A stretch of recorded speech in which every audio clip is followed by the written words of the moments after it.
سچ مچ ہونے والی، وہ سچ مچ ہونے والی کیا ہے؟ اور تم کو کیا معلوم ہے کہ وہ سچ مچ ہونے والی کیا ہے؟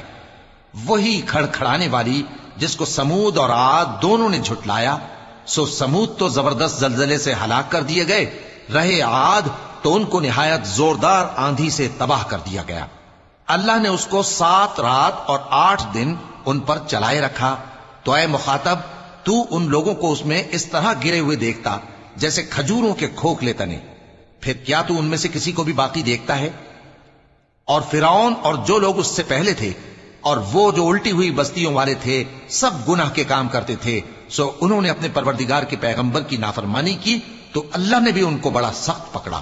جب پانی طغیانی پر آیا تو ہم نے تم لوگوں کو کشتی میں سوار کر لیا تاکہ اس کو تمہارے لیے یادگار بنائیں اور یاد رکھنے والے کان اسے یاد رکھیں۔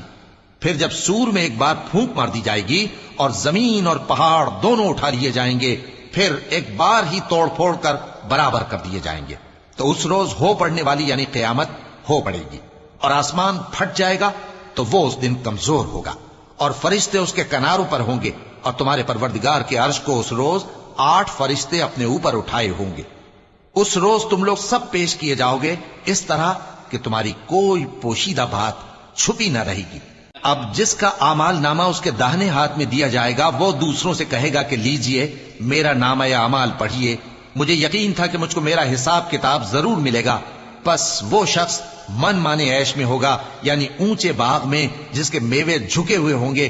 ان سے کہا جائے گا کہ جو اعمال تم ایام گزشتہ میں آگے بھیج چکے ہو ان کے عوض مزے سے کھاؤ اور پیو۔